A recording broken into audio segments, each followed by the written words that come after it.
Hello and welcome into the Retirement Playbook, brought to you by Alspaugh Wealth Management. I'm Brock Alspaugh, and I'm here with you every week, bringing you some great ideas to help you and your family get to where you want to go. And I'm always joined by Mr. Tony Shore. Hello, Tony. How you doing, buddy? Hello, Brock Alspaugh. Great to be here with you, Brock. Good to see you today. You're looking great. You're feeling great. I know I am. you've been meeting with people, I have. talking with clients, talking with our listeners and viewers out there, and you've been keeping busy, haven't you? It's been unordinarily busy. Yes, it's For the summer. Usually it's a little right. slower right now, but you've Correct. been crazy. Yeah, it's been nuts. But you know what? I'm leaving next week, Tony. So you're gonna Little have to do tear, the whole thing without me. The little whole thing tear. without me. Yeah.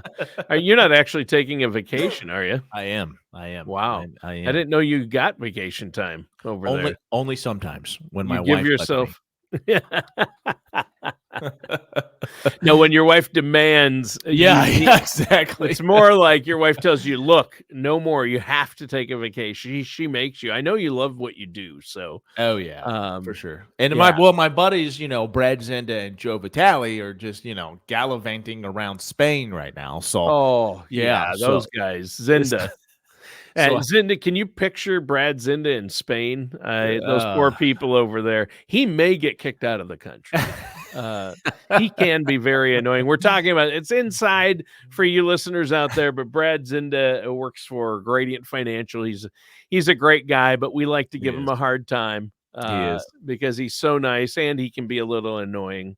Oh, a Uh, little? Come on, man. A little bit of an understatement is what that is. So, You think I'm obnoxious? yeah. Holy cow! Try to have a conversation with that guy. Oh boy. No, I'm giving But him a hard time. yeah, But we love him. we have a phrase here at Gradient. You've been zinded. Uh-huh. Yep. Brad Yep. I Zinda. actually think I made that one up and it just Uh, got spread like wildfire. I don't know. Maybe not. yeah, that's this guy right here. I Oh, okay. think. I don't know. Well, listen, folks. One of the two of us. It was you or I that made that up. Somebody did. We said Somebody it did. on the show or before a show, so we'll take co-credit. How about that? There we go. I'm game for that. Let's go Yeah. 50-50. Well, maybe we'll patent it and make a bunch of money on it. You've been someday. zinded. We'll have T-shirts, hats, sell them to the All the listeners. above. You've been zinded.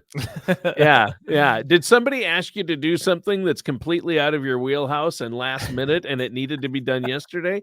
You've been zinded. Yeah. That's what that means. Yeah. Nothing good comes after midnight or hanging out with Zinda at any time. Right. So that's what the wife Right. said. I don't know. I'm just Yes, that's true. That is so true. So, okay. topic today, we're talking about a big one. A lot of It is our a big one. listeners, I'm sure most of us have fantasized at some time about retiring early, right? Oh yeah. Or thought about it. Yeah, and so here's the thing. We wanted to bring some information to you to help you live that dream out, which is retiring maybe before normal retirement age, which is 65. Okay, so this is what we're going to talk about today. But before we get into the material, Tony, I want people to go to the website. Okay, it's alspaugwealthmanagement.com, alspaugwealthmanagement.com, all spelled out. And you can download past shows. You can actually order my book. There's lots. You can go to a different podcast that by topic. Okay, so if you want to hear about something specific, you can click on that specific show and listen to it or watch it on YouTube. So again, the website is alspaugwealthmanagement.com. Or if you are sitting and listening to this and you're saying, you know what, he is always talking about different topics and this topic struck a chord with me and I need to do something about it, then do it. Give us a phone call and just let's have a conversation about what's going on in your life, how we can potentially help you get where you need to go. 573-332-7855. All right. All Tony. right. So we're talking about retiring early today. Yeah. So usually the word fire, Tony, has a negative connotation. Let's just be honest, right? It can. Yep. An actual fire, not good, right? Can do bad things to people and houses and property, all that kind of stuff. If you get fired, that's not always a good thing either. That's usually a bad thing, right? But what we're going to do is we're going to use the word FIRE as an acronym, Tony, to help explain retiring early. And that is financial independence, retire early. Okay. So FIRE, financial independence, retire early. Okay. FIRE is a great acronym to use to motivate yourself to say, you know what? I don't care about being average. I don't want to retire at the average age. I want to be different and I want to retire early and on my terms and in my financial condition that is works for me. That's really what it's all about. Okay. So we want to make sure that if you are going to do that, and if you're going to focus on that, here are some things from us that we're going to tell you that you could do and use in your life. We're going to actually reference a Kiplinger article titled How to Retire Early in 6 Steps, because it does a very nice job, Tony, of explaining how the FIRE technique can help you get started. The first step in utilizing the FIRE technique to retire early is to, newsflash, Tony, set a higher than usual savings rate. Wait, you're saying if I want to retire early, I have to save more? Newsflash. You're right. That is a newsflash.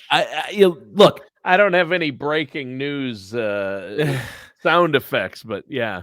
Well, okay, so here's the deal. The normal recommendation is for you to do what with your 401k? Defer and save money in it. Of course, we all know that. Yep. But the normal savings rate that we recommend is 10, right? Yep.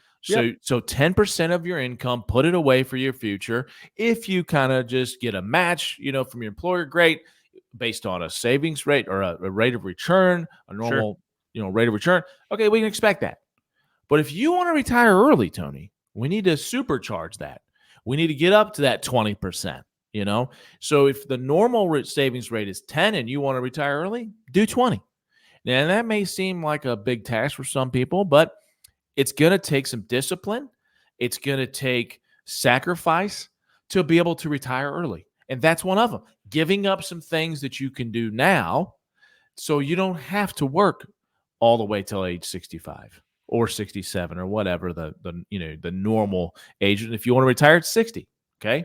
So there's lots of things that you could do, but the number one thing is you just have to save more. Hello. Right. Right.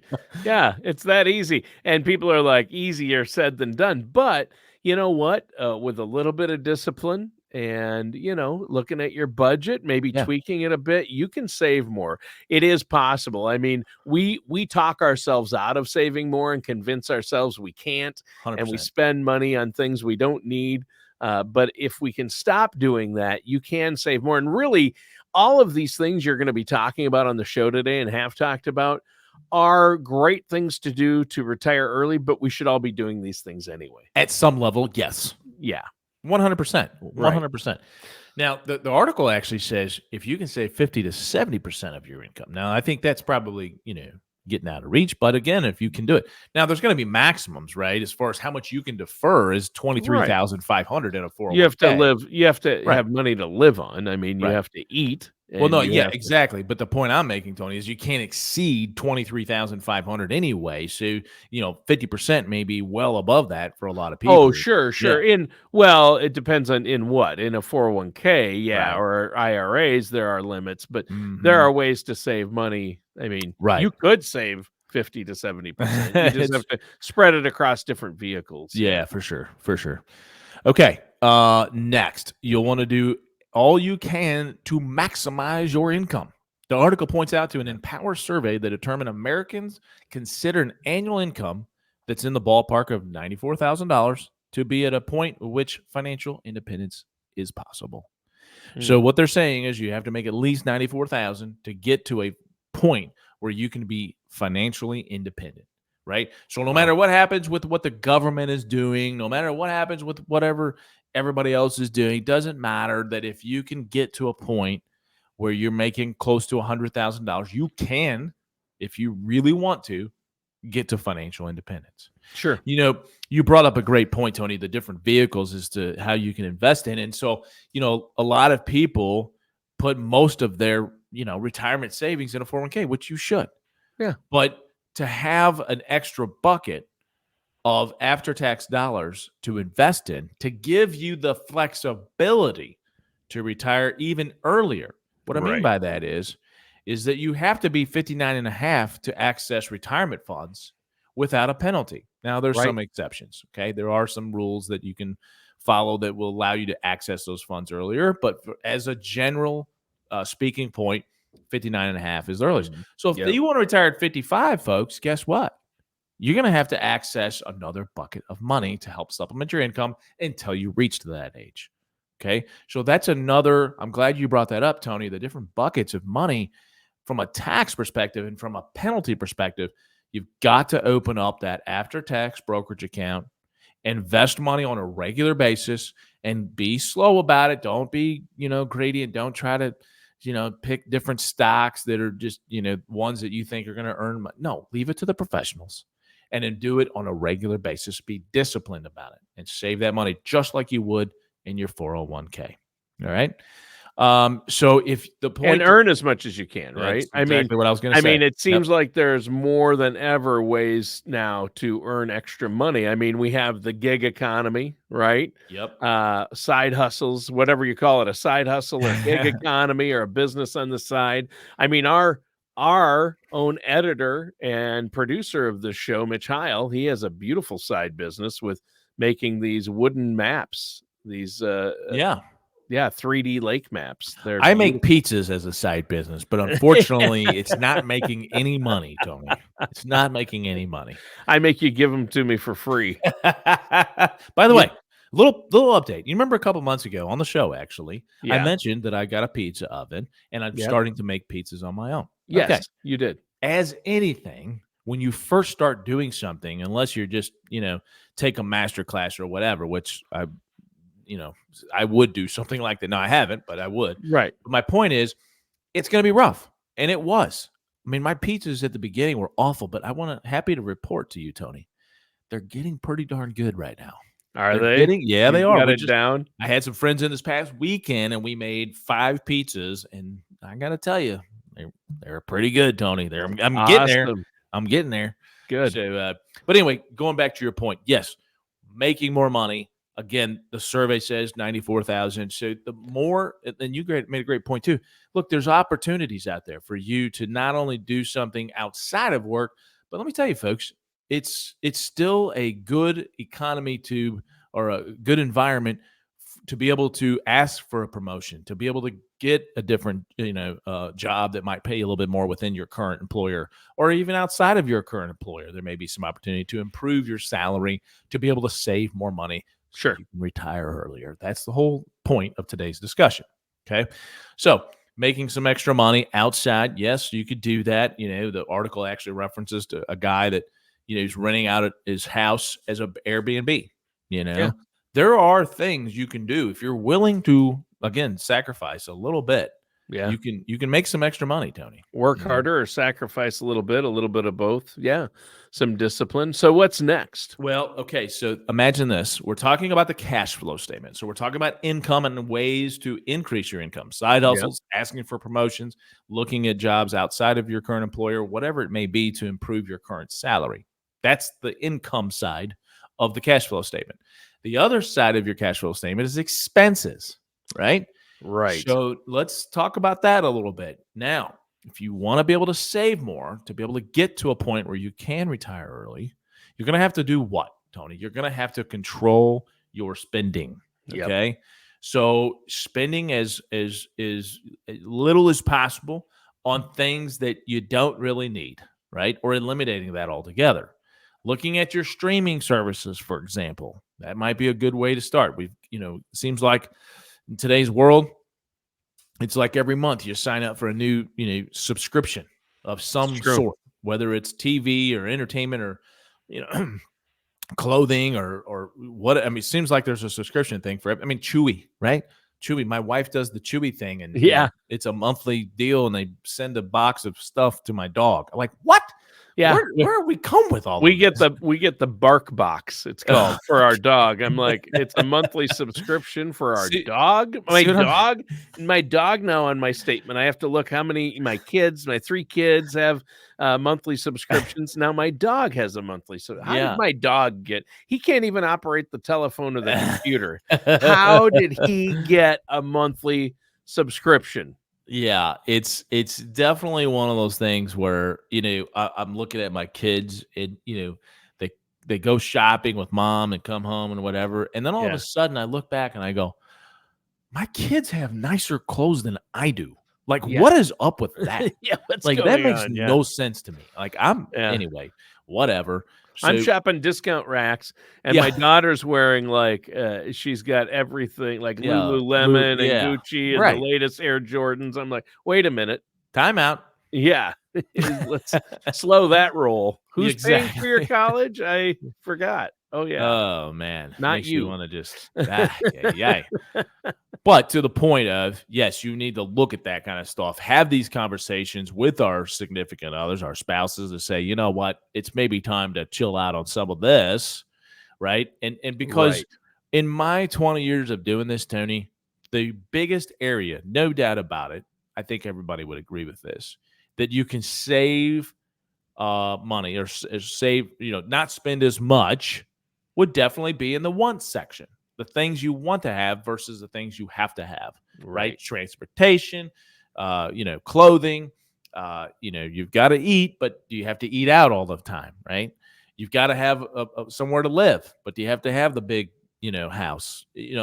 That's the point is, yes, there are ways to save money in the needs section, but the biggest area that I see that people can cut cost on are definitely in the want section. Like that's, yeah, no, not even close for a lot of people. And again, going back to transportation, you got to have transportation, but do you have to have $100,000 vehicle? Those are the kinds of things that for sure both categories have to be looked at. But the category that in my experience that you can save a lot on every month is definitely the want section. So take a look at your budget, take a look at how you're spending your money, and try to cut down on things that are not necessary. It's that Right. simple, Yeah, and Yeah. maybe, downgrading. I mean, smaller doesn't always mean a downgrade either. I mean, as an empty nester, maybe you could swap the house in the suburbs for a condo that has all the latest amenities and still keep more money in your bank account, right? Yeah, absolutely. That's what you want to do is maximize Yeah. your opportunities on both sides of income and expenses. Yeah. You know, if there's an opportunity to save money on a particular area, even in the one section, then do it. Right. I just bought, great example. This was yesterday. I've got these pair of pants that I absolutely love. So I get on the website. I've got the shop that I was going to call, and they were like, hey, check out the website. They have 50% off. Okay, it's because they've got their fall lineup coming up. Like, I care about that. I love these pants as they are. I don't need to have the fall lineup of it. I'm going to save half off, you know? Plus, our viewers can only see you from the chest up. It doesn't matter. You could be wearing the short pants right now, and But no you one get would my care. point, Tony. Like, let's You're be right. a little bit more, do we have to have the latest? Do we have to keep up with the No, Joneses? yeah, that's a good point. Yeah. Yeah, yeah. Okay. The next one they reference in the article there, Tony, as far as if you want to retire early, these are some of the things that you need to look at and do. And the next one is investing, Yeah. right? Invest wisely, right? Exactly. So investing wisely, Tony, we talk about this a lot. Look, being too aggressive is dangerous. And for obvious reasons, right? Yeah. Market goes down and everybody's real giddy right now. 20 months now of the market going up. It's you almost feel a little bit teenager-ish when you're talking about, being able to be invincible, oh, I'm not going to get hurt. Right. Same thing with your investment portfolio. I'm not going to get hurt. If the market goes down a little bit, it'll come back, which may or may not be true. And it may take a long time. We happen to forget the lost decade, right? 2000, 2001, 2002, market goes down 3 years in a row. Takes us 10 years, Tony, to get back to even. Okay. Wow. Yeah. If you're going to retire within the next 5 to 10 years, you need to be aware of this. You need to think about this in a pragmatic way and not be so, oh, well, the market will always come back. And it's probably true. Look, I'm a huge invest, right? S&P 500 funds, whatever it is, I don't care. But make sure that you don't have too much money at risk. That's it. Being too aggressive is very risky. to your long-term success, or to your shorter midterm success, I should say, if you're going to retire within 5 or 10 years. If you're going to retire over 10 years or past 10 years from now, okay, fine. Okay, put it 90% of your money or 100% of your money in stocks. Yeah. But my point is that being too aggressive at the wrong time. I mean, talk to the people that worked at Procter & Gamble when their stock price lost half of its value in a week. Okay? And they're wanting to retire, or they've already signed up for retirement. It's dangerous. The other side of the coin, being too conservative, Tony, is dangerous as well. And you're seeing a lot of that right now too, because, oh, well, hey, I could put it in this little variable money market or stable value fund and get 5%. True. Okay. But don't over allocate. Understand where you should be from a risk level. Okay. And if you don't, you can use our very simple tool. It's not the end all be all, but it's a great place to get started. And it's mycolorofmoney.org. Mycolorofmoney.org. It's 11 questions it's a survey, and it will spit out a score, and it will kind of give you a guideline as to how you should be invested. And one of the things that we do here, as far as our process is concerned, Tony, is to measure where they're at now versus where they should be. And oftentimes they're not lined up. They're either too conservative or too aggressive. Right. Okay. So you look at the results of the just 11 question questionnaire, 11 questions they take, and what they tell you is, oh, we're pretty conservative, and then you look at where their money's at, and it's all at risk, or vice versa. So yeah, we've got a score of 65, but we have all of our money invested in the market. Why? Because, well, it's gone up. That's horrible. No. Especially if you're close to retirement. Right. It's fine if you're younger, but it depends on your situation and your time horizon, right? Yeah, your risk tolerance, your goals, objectives, your so income needs. How can our listeners get that risk tolerance questionnaire and set up a consultation with you? Yeah. So you can actually go to our website, Tony. It's alspaugwealthmanagement.com. Yep. Alspaugh, ALSPAUGH, wealthmanagement.com. And you can click on the Color of Money tab, or if you want to go straight to it, you can go to mycolorofmoney.org, and that will give you a score. And if you would like to contact us to discuss it, we can do that, right? Because we'll get notified that you did it. If you don't, and you just wanted to kind of see where you were, okay, fine. It's no problem. Okay, it's no obligation. But my point is that understand where you should be, and understand that being too aggressive is dangerous, just like being too conservative is dangerous. So making sure that you're invested the right way. That's the point. That will help you get to where you want to go to be able to retire early. Don't have all your eggs in one basket. That's right. Necessarily. Yeah. So there's lots. Sorry, go ahead. Yeah. Well, I was going to say, so far, Brock, you've touched on setting a high savings rate, which makes sense. Maximizing your income, controlling your spending, right? Yes. Using some discipline there. Investing wisely was your last point. What's next? So the next thing is prioritizing careful planning. Okay. And what I mean by that, Tony, is the goal of an early retirement will present you with some unique financial planning challenges. Okay. And outliving your money is definitely one of them. That's where we say, let's make sure, and it kind of goes back to, how you should invest your money. Sure. There's lots of things that are going to come into play. Another thing that's going to come into play, Tony, is estate planning, right? Yeah. To understand where you're at from an estate plan, if something were to happen to you, who gets what and when, right? And then the other part of it is who owns everything. I mean, there's a lot of people, Tony, that don't understand actually who owns all of their assets. That's true. And so understanding who owns what and then moving on to who gets what is a hugely important piece of this whole pie of being able to retire early. Because the last thing you want to do is something happens medically, maybe someone, one of you or your spouse passes away. Well, now, okay, if you don't have life insurance, then this whole thing may blow up in your face and you won't be able to retire when you want to. Yeah. So there's a lot of things to do from an estate planning perspective too, to make sure that you can get to these goals of retiring early. Plus you don't want to retire early and then have a major catastrophe hit or something blow up in your face. And then that really throws a wrench in your retirement because you retired early, but did you plan for your estate planning? Did you plan for long-term care? Did you plan for these Right. types of things? And I Exactly. imagine taxes play a role in this too, right? Absolutely. Inflation. That's a big topic right Oh, now. wow. I mean, Yep. inflation and taxes. I mean, there's a lot of things that go into this. Is why, Tony, all of these things we've just mentioned, you can't do it alone. You got to have help. You need to have help Yeah. with people that You're are not going to be doing able these. to retire early and successfully without working with somebody like yourself, a Correct. fiduciary, a financial advisor who's a fiduciary, who's Right. going to look out for your best interests. So before we go today, Yeah. let our listeners know one more time how they can get a hold of you to get that plan in place. The easiest way, Tony, is going to our website. It's alspaughwealthmanagement.com. Okay. You can Yep. request an appointment with me. You can request lots of different tools that we have on the website. You can get a hold of us that way. But you can also do the old-fashioned phone call, Tony. 573-332-7855. All right. Well, great show today.